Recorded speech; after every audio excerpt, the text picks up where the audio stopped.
Okay, so let's start the class. The topic we are going to discuss is logic gates, and here are the few subtopics we are going to discuss in this chapter.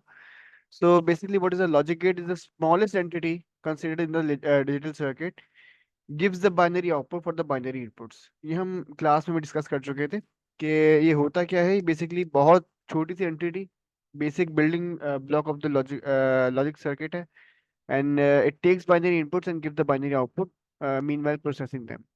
So this is the basic structure of any logic gate. So basically, let me turn on the orientation. Sorry, the orientation. Okay. So basically, what is happening here? कि हमारे पास एक जो digital circuit है, उसके अंदर एक component है. जैसे कि आपने सर्किट्स के अंदर कंपोनेंट्स पढ़े हैं, एक कैपेसिटर होता है, रेजिस्टर होते हैं, वैसे ही ये जो है ये भी एक कंपोनेंट है. So what is AND gate? AND gate बेटा एक खास किस्म का लॉजिक गेट है जो कि अगेन बाइनरी इनपुट्स लेता है या फिर टू और मोर इनपुट्स ले सकता है ये. हम ये पढ़ चुके हैं कि ये लॉजिक कैसे आती हैं. राइट मोड से हम शुरू करते हैं, एक दफा जीरो एक दफा वन, एक दफा जीरो एक दफा वन, और फिर लेफ्ट की तरफ बढ़ते जाते हैं इनपुट्स के अंदर. तो पहले इनपुट से शुरू करेंगे, फिर लेफ्ट बढ़ेंगे तो double zero double one and double zero double one again. So and का मामला क्या होता है? एंड का मामला कुछ ऐसा होता है कि वो सिर्फ तब वन आउटपुट देता है जब सारे के सारे इनपुट्स वन हो, वरना वो सब में जीरो देगा. यहाँ तक कोई प्रॉब्लम? सर हमेशा इनपुट एक ही होंगे या फिर दो से ज्यादा भी हो सकते हैं? बेसिकली जो बाइनरी लॉजिक गेट्स हैं जैसे कि एंड और नॉट, इसके अंदर दो या फिर दो से ज्यादा हो सकते हैं, एक कभी नहीं होगा. एक बहुत रेयर केस है कि ए जो है ना, मैंने अगर इनपुट दिया तो मैं ए को जो है ना वो तोड़ के डिवाइड करके दो हिस्सों में कर दूं, लेकिन जाएंगे हमेशा दो इनपुट कम से कम, एटलीस्ट टू और मोर. ठीक है.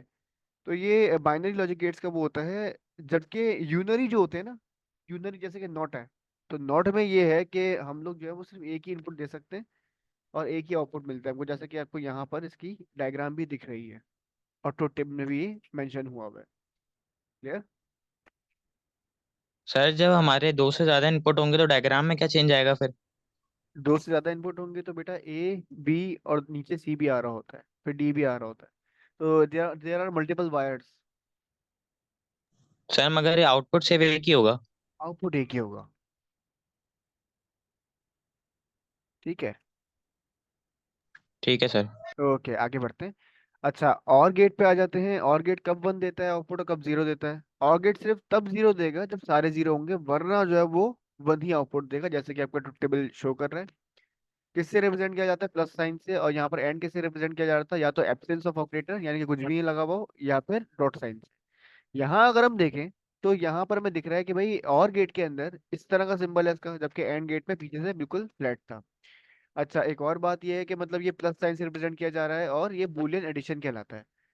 जबकि नॉट गेट का अगर देखा जाए, अच्छा, और गेट और एंड गेट दोनों जो है वो बाइनरी ऑपरेटर थे, और बाइनरी ऑपरेटर में क्या मामला होता है कि दे कैन बी इधर जो है बाइनरी, और they can take more inputs as well. NOT gate अपनी जगह से नहीं हिलता, ये एक ही इनपुट लेता है, एक ही आउटपुट देता है. सही है. यहाँ पर अगेन जब एक ही इनपुट है तो नंबर ऑफ पॉसिबिलिटीज क्या है? टू की पावर एन. टू की पावर एन मीन्स टू की पावर वन, एंड टू की पावर वन मीन्स टू. तो दो ही पॉसिबिलिटीज है, या तो जीरो या वन. इनपुट यहाँ पर सिर्फ जीरो वन हो सकता है. आउटपुट होगा क्या होगा इसका? नॉट गेट का खास नाम है, उसे मैंने मेंशन भी किया हुआ है कि it is also called inverter. तो चूंकि ये इन्वर्टर भी कहलाता है, तो इन्वर्टर की वजह से होता ये कि मतलब ये इन्वर्ट कर देता है एक आपके इनपुट को. तो ए जो है ना बेसिकली इन्वर्ट हो रहा है. जीरो है तो वन हो जाएगा, वन है तो जीरो हो जाएगा. सही है? Any confusion? नो सर, समझ आ गया। ठीक है, आगे बढ़ते हैं. तो बेसिकली हमारे पास बाद में नैंड गेट और नॉर गेट आ जाते हैं. नैंड गेट और नॉर गेट जो है ना, उसमें ये मामला है कि ये जो लफ्ज हैं, they are basically combination of two words basically. तो दो मतलब जो है ना वर्ड्स का कॉम्बिनेशन है ये, नॉट का और एंड का. सिमिलरली नॉट क्या है? नॉट का और का. तो चूंकि ये कॉम्बिनेशन है, इन दो चीजों का, तो उसकी लॉजिक डायग्राम कैसे बन सकती है? या तो एंड के आगे नॉट लगा दें आप, या तो एंड करने के बाद आप या तो डायरेक्टली एंड का इस तरह से बन सकता है। ठीक है।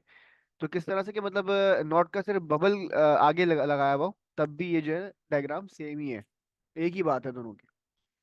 तो इस डायग्राम के हिसाब से अगर I would have to guess the logical expression, the Boolean expression, तो ये ऊपर मेंशन्ड है। तो एंड जो है ना क्या था, इधर ए डॉट बी या फिर ए बी बगैर किसी ऑपरेटर के, with the absence of operator यहाँ पर रिप्रेजेंट किया जाएगा उसको। बाद में इन्वर्ट हो रहा है पूरा का पूरा, तो होल के ऊपर क्या आ जाएगा, बार। यहाँ तक कोई मसला?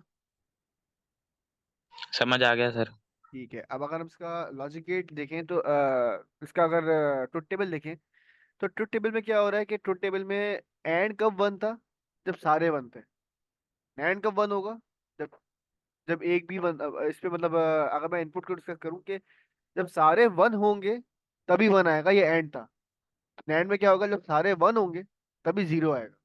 तो यहाँ पर भी हमको यही देखने को मिल रहा है कि यहाँ पर सब सारे जीरो हैं, तो ये जीरो जीरो सारे वन है, सॉरी, तब ये जीरो है, वरना बाकी सब में ये वन है। सही है। सर समझ गया। ठीक है, आगे चलते हैं नॉर में। नॉर का क्या मामला है? नॉर में ये मामला है कि ये और का इन्वर्स है। चूंकि ये और का इन्वर्स है, तो अगेन और के आगे इधर बबल लगा दें या फिर और के आगे नॉट गेट लगा दें, बात एक ही है। ठीक है, डायग्राम समझ में आ जाती है। यहाँ पर अगेन इसका जो बूलियन एक्सप्रेशन है वो क्या होगा, ए प्लस बी, क्योंकि और का मतलब प्लस था, तो ए प्लस बी। और ए प्लस बी के बाद क्या हो जाएगा, होल के ऊपर क्या आ जाएगा, बार, यानी कि नॉट आ जाएगा। तो होल के ऊपर जब बार आ जाएगा तो क्या होगा, ये पूरा का पूरा इन्वर्ट हो जाएगा। A plus B whole bar is the expression for NOR gate. अब इसका ट्रुथ टेबल भी डिस्कस कर लेते हैं। और में क्या था, जब सारे जीरो होंगे तभी जीरो आएगा, वरना वन आएगा। तो इसमें क्या आएगा, ये जब सारे जीरो होंगे तभी वन आएगा, वरना जीरो आएगा। बस आउटपुट का ही बदलना है। तो सारे जीरो है तभी वन आ रहा है, वरना ये जीरो आ रहा है। ठीक है। जी सर समझ गया। ठीक है, आगे चलते हैं। अब ये दो गेट्स जो है ना थोड़े से टेक्निकल है in terms of their output. Basically XOR gate जो है ना, इसका जो फुल नेम है, ये एक्सक्लूसिव और है। एक्सक्लूसिव और का मतलब ये कि मतलब ये एडिशन ही करेगा एक तरह से, लेकिन ये बूलियन एडिशन नहीं करेगा, ये अर्थमेटिक एडिशन करता है, हमारे एएलयू के अंदर यूज हो रहा होता है। तो हम लोग ये करेंगे कि the output is one of the numbers of one. अच्छा, अब यहाँ पर क्या है कि ये जब तक इसका आउटपुट तब वन आता है जब नंबर ऑफ वंस जो है ना in the inputs they are odd. ठीक है। अगर मैं यहाँ पर डिस्कस करूँ कि यहाँ इन दोनों में कितने वंस हैं, जीरो वंस हैं। जब जीरो वंस है और जीरो इवन नंबर है, तो इवन में तो ये जीरो देगा, तो यहाँ पर भी जीरो। नंबर ऑफ वंस कितने हैं, टू। जब ये टू है और टू इवन नंबर है, तो यहाँ पर भी क्या आएगा, जीरो। अब यहाँ पर नंबर ऑफ वंस कितने हैं, जीरो और वन। कितने नंबर ऑफ वंस है, one, which is odd. Odd के ऊपर क्या देगा, वन। यहाँ पर भी यही मामला है कि एक वन है, विच इज ऑड, यहाँ पर भी क्या आएगा output, one. Clear? Sir clear, मगर ये सर बुलियन का मतलब क्या होता है? बूलियन का मतलब होता है बेटा, बूलियन असल में एक साइंटिस्ट का नाम है। ठीक है। उसने बाइनरी के ऊपर रख के, यानी कि जीरोस एंड वंस के ऊपर रख के पूरी अलजबरा बनाई थी, जिसको बूलियन अलजबरा कहा जाता है, जो कि आज तक हाई वोल्टेज और लो वोल्टेज को रिप्रेजेंट करने के लिए यूज हो रही होती है, यानी कि वंस एंड जीरोस को इस्तेमाल करने के लिए यूज हो रही होती है। अच्छा, तो फिर बुलियन एडिशन फिर एंड होगा? बूलियन एडिशन नहीं, बूलियन मल्टीप्लिकेशन एंड होगा। बूलियन एडिशन और होता है। ओके ओके, समझ गया। ठीक है, यही वजह कि और के अंदर जो है ना वो प्लस साइन थी, अगर आप देखें ना यहाँ पर, तो और में प्लस साइन थी। ये एडिशन शो कर रहा है, बूलियन एडिशन। जबकि एंड जो है जी ना, सर। ये बूलियन मल्टीप्लिकेशन है, तो भी ये डॉट शो कर रहा है। सही सही समझ गया। ठीक है। अच्छा, यहाँ पर देखें तो एक्सक्लूसिव और में, चूंकि ये और का ही एक किस्म है, और की ही जैसी एक चीज है, बस ये कि अर्थमेटिक एडिशन है। तो ये क्या करेगा, ये प्लस के ऊपर एक सर्कल के तौर पर रिप्रेजेंट होता है।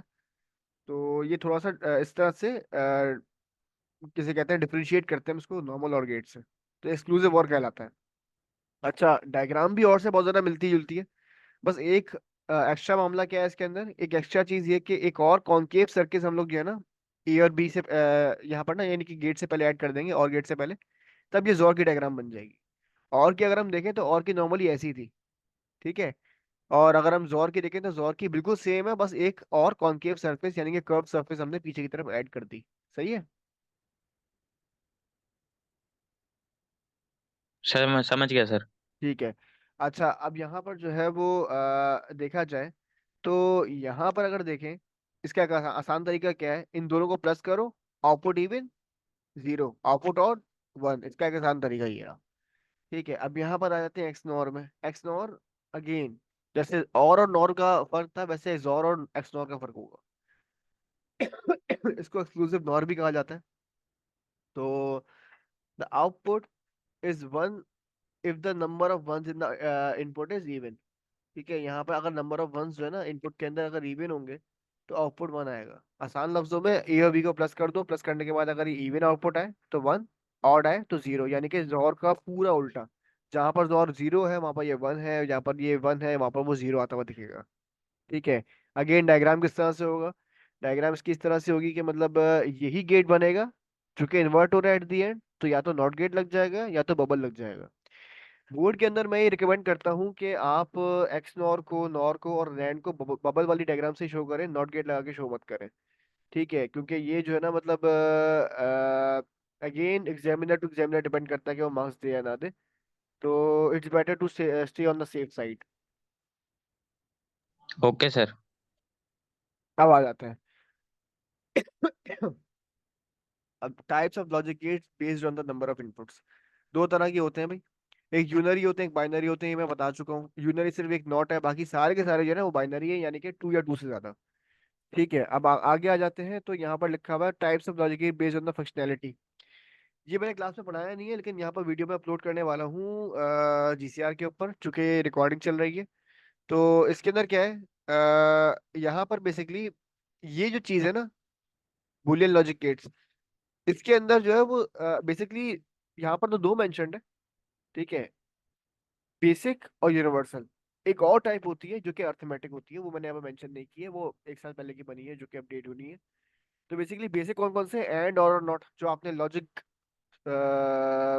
लॉजिकल ऑपरेटर्स पढ़े थे चैप्टर 8 में, बिल्कुल वैसे ही एंड और नॉट बिल्कुल बेसिक लॉजिक गेट्स की तरह यही है।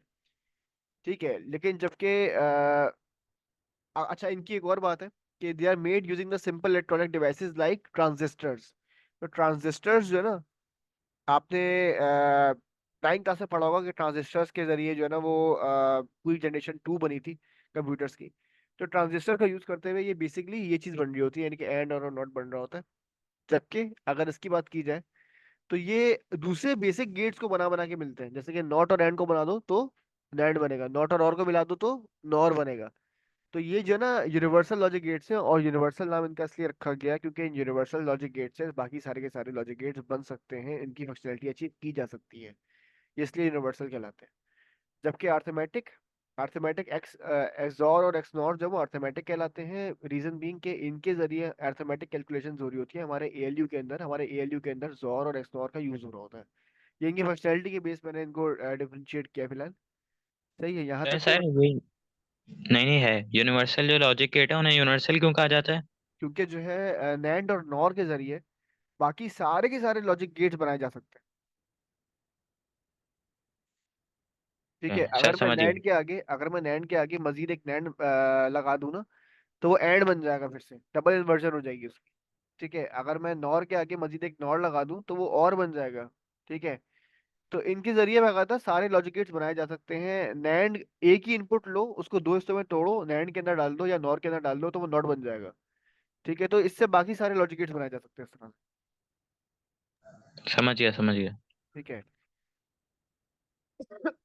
अब बुलियन एक्सप्रेशंस क्या चीज होते हैं? Boolean expressions basically mathematical expressions की तरह ये भी वेरिएबल को इन्वॉल्व करते हैं, और यानी कि इनपुट्स को इन्वॉल्व करते हैं जो कि सिर्फ जीरो या वन हो सकते हैं। और उनके बीच में जो है ना वो लॉजिक गेट्स के सिंबल, यानी कि नॉट, जोर, नैंड, नॉर, एक्स नॉर और एंड, इन सब के जो है सिंबल आ सकते हैं। और ये कुछ इस तरह के दिखते हैं जैसे एग्जांपल मैंने बताया था कि A bar dot B dot C, A dot B dot C bar. Bar का मतलब क्या होता है, नॉट गेट। ठीक है, तो ए का not multiplied with B and C, यानी कि AND with B and C. और यहाँ पर क्या हो रहा है, बीच में और है। अच्छा, और की प्रेसिडेंस एंड से कम है। ठीक है, पहले क्या हो रहा है, यहाँ पर पहले एंड हो रहा है। बाद में क्या हो रहा है, बाद में और हो रहा है। तो पहले सारे एंड होंगे, जो भी आंसर निकलेगा बाद में सारे और हो जाएंगे। ठीक है, ये कुछ इस तरह का मामला है। और सर्किट डायग्राम इसी चीज की कैसे बनेगी, अगर मैं इस एक्सप्रेशन की बात करूं, बुलियन एक्सप्रेशन की, तो इसकी सर्किट डायग्राम कैसे बनेगी। ए जो है और बी, यहाँ से यूं अगर हम जाते हुए देखें, तो बी जो है ना यूं उसका वायर जा रहा है। ठीक है, एक बी का वायर जा रहा है यूं इस तरह से। अच्छा, ए बार है तो ए के आगे नॉट लगेगा, बी है तो बी सादा आ जाएगा यूं करके, और सी है तो सी इस तरह से हमारे पास अलग से जा रहा होगा।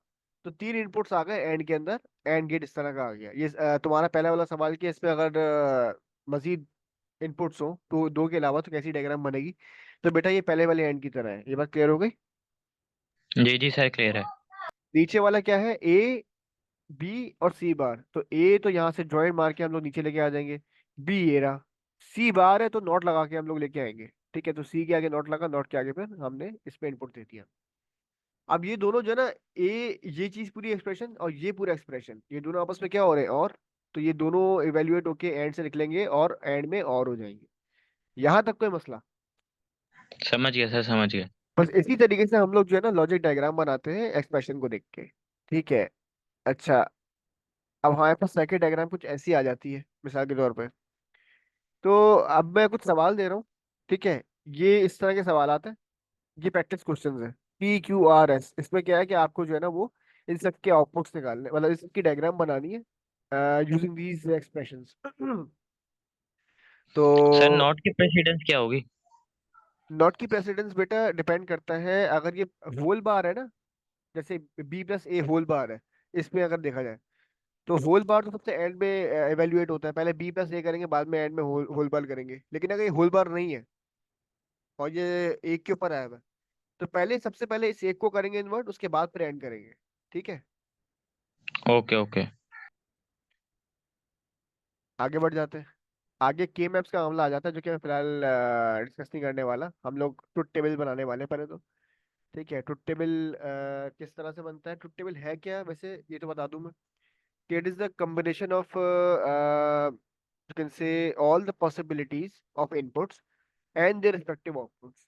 यानी कि हम लोग जो है वो जो आउटपुट निकालना चाह रहे हैं उस वो आउटपुट हम लोग निकालेंगे using this possibilities of input ना। तो ये हमारे पास जो है वो ट्रुथ टेबल होता है। अगर मैं इसकी बात करूँ ना, तो ये चीज़ जो है बेसिकली हमारे पास A+B है और B+A है, इन दोनों का मैं ऐड करना चाह रहा हूँ। तो हमारे पास A+B क्या होगा। अच्छा, मैंने फिल आउट करना सिखा दी थी वैल्यूज, 0 1 0 1 और 0 0 1 1। हम लोग ये चीज़ सीख चुके हैं क्लास के अंदर भी, और बहुत डिटेल में डिस्कशन भी कर चुके हैं उसके ऊपर, सबको समझ में भी आ गया था। तो it's useless to waste time on this. ठीक है, अब यहाँ पर क्या है कि हम लोग ए और बी करेंगे, A+B करेंगे, यानी कि तो A+B में क्या आ रहा है, A+B में 0 0 अगेन, और में ये 0 ही आएगा। यहाँ पर अगर हम देखें तो ये एक वन आ गया, एक वन आ गया और एक वन यहाँ पर आ गया, तो यहाँ पर तीनों वन आ रहे होंगे। ठीक है, सिमिलरली B+A, तो ये बेसिकली कम्यूटेटिव प्रॉपर्टी फॉलो करता है। A+B करो या B+A करो, आंसर सेम ही आएगा। अब इन दोनों को मैं अगर ऐड कर दूं तो 0 0 एंड 0 होता है। इन दोनों कॉलम को देखेंगे, जो A+B वाला है और B+A वाला कॉलम है, हमारा इससे कोई सरोकार नहीं रहा, क्योंकि अब एंड का जो इनपुट था ना एट दी एंड, वो हमारे पास ये दोनों थे, ये दोनों ब्रैकेट थे, और ये दोनों ब्रैकेट ये रहे आखिरी के दो कॉलम में, है ना। तो ये जो है ना, यहाँ पर क्या आ जाएगा, वन और वन, वन और वन क्या हो जाएगा, अगेन एंड में क्या हो जाता है, वन। दो वन होंगे तो अगेन वन, दो वन होंगे तो अगेन वन, ये इसका एंड का आउटपुट आ गया। इस तरह से हम लोग जो है ना बकायदा एवेल्युएट करते हैं तोड़ तोड़ के। मेजर जो हमारे पास चीज होती है उसको हम तोड़ देते हैं। मिसाल के तौर पे अगर मैं इस लॉजिक इसकी बात करूं सर्किट डायग्राम की, तो पहले मैं ए का इन्वर्स कैलकुलेट करूंगा, फिर मैं सी का इन्वर्स कैलकुलेट करूंगा, उसके बाद में A.B.C कैलकुलेट करूंगा, उसके बाद में A.B.C बार कैलकुलेट करूंगा। तीन कॉलम तो मेरे पास आउटपुट के आ ही गए। ठीक है, उसके बाद में क्या कर रहा हूँ, उसके बाद में ए इसका पूरा A bar dot C dot B dot C और A.B.C बार, इन दोनों का मैं और करके एंड में कैलकुलेट कर रहा हूँ, जिसको मैं एक्स बोलूंगा। तो मैंने क्या करवाया है, मैंने अब क्लास के अंदर जो है ना मैंने इस तरह की हिंट दी थी कि मिसाल के तौर पे मैं करके दिखा देता हूँ। Let me edit it.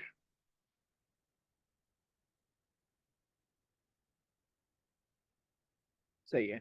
तो इसके अंदर मैंने क्या किया हुआ था, मैंने ये कहा हुआ था कि मेरा जो आउटपुट होगा ना बेसिकली, जो ए से बाहर आउटपुट आ रहा होगा उसको लेट से बोल मैं पी कह रहा हूँ। ठीक है, इस तरह से पी कह रहा हूँ। तो बेसिकली ए बार डॉट बी नहीं है ये पी डॉट बी है।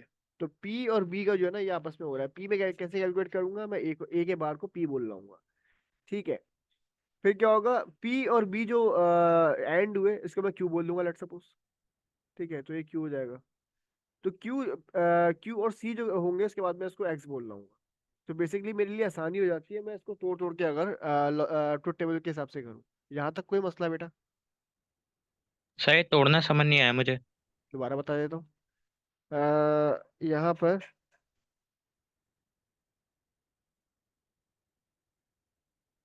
देखो भाई, सबसे पहले क्या हो रहा है। ए जो है वो लॉजिक गेट में चला गया, यानी कि नॉट में चला गया। अब नॉट के बाद कोई ना कोई आउटपुट तो निकलेगा ना भाई। तो आउटपुट में कह रहा हूँ पी। तो ट्रुथ टेबल में क्या है, हम लोग पहले ए लिखते हैं ट्रुथ टेबल में, फिर बी लिखते हैं, फिर इन दोनों का बाद में आउटपुट निकाल रहे होते हैं, बाद में एक्स आ रहा होता है कहीं ना कहीं ना। तो मैं डायरेक्टली एक्स कैलकुलेट तो नहीं करूंगा। पहले मैं ए का इन्वर्स यानी कि पी कैलकुलेट करूंगा, यहाँ पर एक और कॉलम बना लूंगा मैं पी का। और पी का इन्वर्जन जो भी इसका वो आएगा ना आउटपुट, वो यहाँ लिख रहा हूँ। ठीक है, ए और बी का इनपुट जो है ना वो यहाँ पर लिखे हुए हैं, और पी का जो इसकी वैल्यू यहाँ पर लिखी हुई है, पी की वैल्यू यहाँ पर आ जाएंगी। फिर मैं जो ना पी और बी का जो आउटपुट आएगा, यानी कि पी का जो भी इनपुट किया यहाँ पर एंड में, और बी का जो भी इनपुट किया यहाँ पर एंड में, ये आउटपुट होके क्यू में आ जाएगा। ठीक है, तो क्यू और सी, बेसिकली क्यू भी मैं इवेलुएट कर रहूंगा, एक अलग इसका कॉलम बन जाएगा, बिल्कुल ऐसे ही।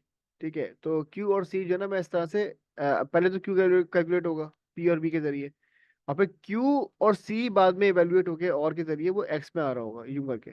ठीक है, वो एक्स बन रहा होगा। अब क्लियर हो गया? समझ गया सर, समझ गया। ठीक है, तो यहाँ तक की बात तो हो गई, आगे चलते हैं जरा। हाँ, यहाँ पर अब अगर मैं कोई मुश्किल सी चीज़ का ट्यूटोरियल बनाऊँ, मिसाल के तौर पर ये एक्सप्रेशन है, मैं इसका ट्यूटोरियल बनाना चाह रहा हूँ। तो let me just use Excel for that, तो आसानी हो जाएगी।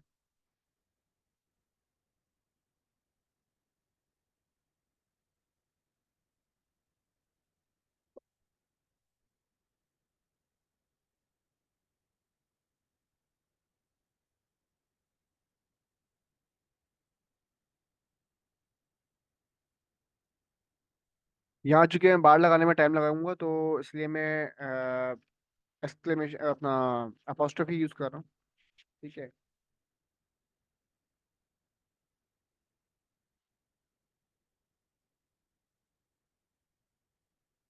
ये हमारे पास जो है वो बेसिकली हमारा एक्सप्रेशन था, जो कि हमें यहाँ गिवन था। ठीक है, अब मैं इसका ट्रुथ टेबल किस तरह से बना रहा हूँ। सबसे पहले मेरे पास तीन इनपुट है। एक जीरो, अच्छा तीन इनपुट की वजह से क्या होगा, टू की पावर थ्री यानी कि एट। तो एक जीरो एक वन, एक जीरो एक वन, एक जीरो एक वन, और यहाँ पर एट पॉसिबिलिटीज पूरी हो गई हैं। ठीक है, मैं दो जीरो दो वन करूंगा।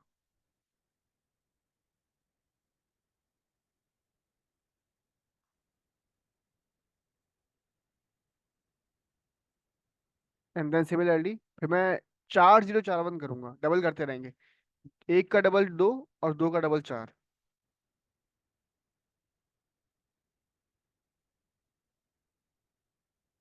ठीक है, इसको जरा मेरा अलाइनमेंट यूज कर लेते हैं, वरना अजीब सा लगेगा टेढ़ा मेरा।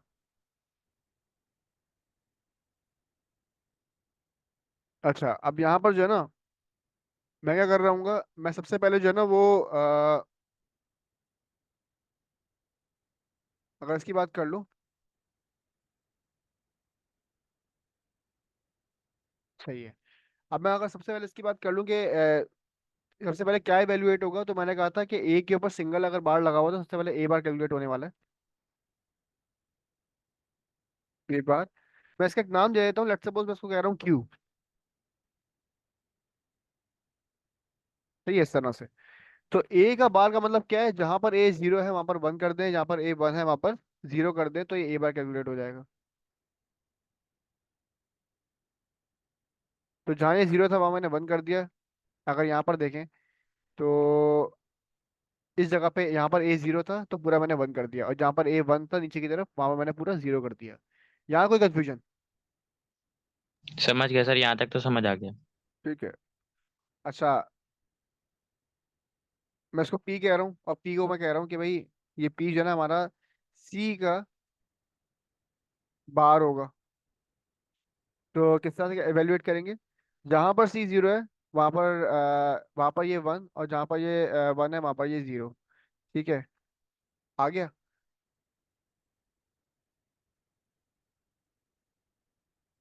सही, कोई कंफ्यूजन इस नो जगह? सर, समझ आ गया। ठीक है। तो यानी कि जीरो की जगह पे ये वन आ रहा है, वन की जगह पे ये जीरो आ रहा है। तो ये दो कॉलम हम देख रहे होंगे, एक ये वाला और एक ये वाला। तो ये दो कॉलम हम लोग देख रहे होंगे, जीरो की जगह वन, वन की जगह जीरो, हमने इसका इन्वर्ट मार दिया। अब क्या है, पी क्यू आर, आर पे हम देखते हैं जरा। ठीक है, आर में क्या है हम लोग, ये पहला वाला एक्सप्रेशन जो है ना, यानी कि ये इतना हिस्सा, ये वाला हिस्सा, ठीक है, हम लोग इसको जरा वो कर लेते हैं आर में।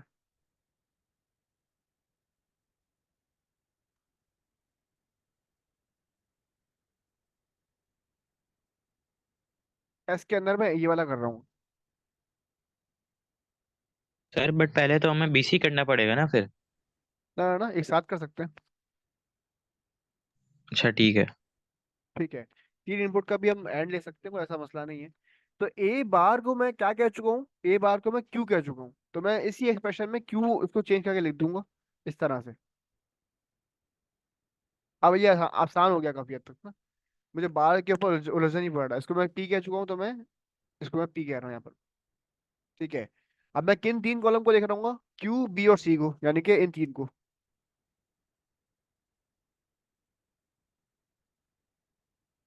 ठीक है, तो क्यू, बी और सी को मैं इन तीन कॉलम को देख रहा हूँ। एंड की शर्त क्या होती है?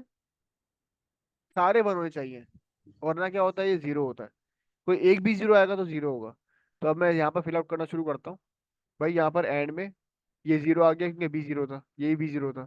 यहाँ पर देखा जाए तो सी जीरो था। यहाँ पर देखा जाए तो सारे वन है, तो इसलिए वन, यानी कि क्यू, बी और सी तीनों वन। तो यहाँ पर सारे जीरो हैं, जीरो। यहाँ पर इन तीन की बात कर लेता हूँ, मैं शेड कर रहा हूँ क्योंकि ये आसानी रहेगी। मैं शेड करके जो है जरा बता देता हूँ, इनकी बात कर रहा हूँ। तो यहाँ पर सारे जीरो, तो इसलिए जीरो। यहाँ पर दो जीरो, तो भाई जीरो। यहाँ पर अगेन दो जीरो, जीरो। यहाँ पर अगेन दो जीरो, जीरो। यहाँ तक कोई मसला? समझ गया सर। अच्छा, अब मैं इनकी बात करूंगा, यानी कि ए, बी और पी की, तो मैं इन तीन को शेड मार रहा हूँ।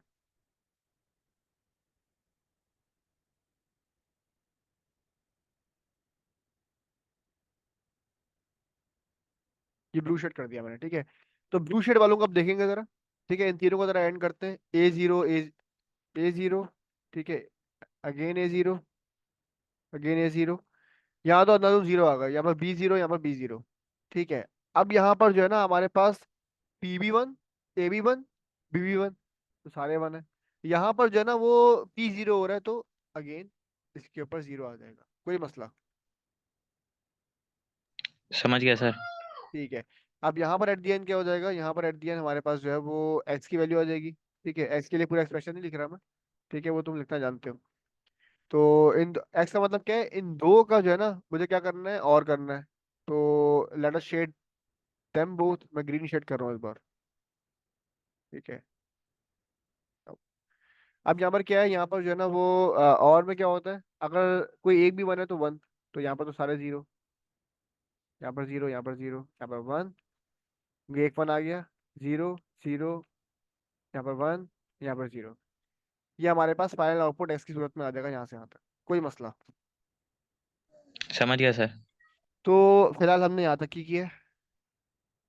I hope that makes it clear.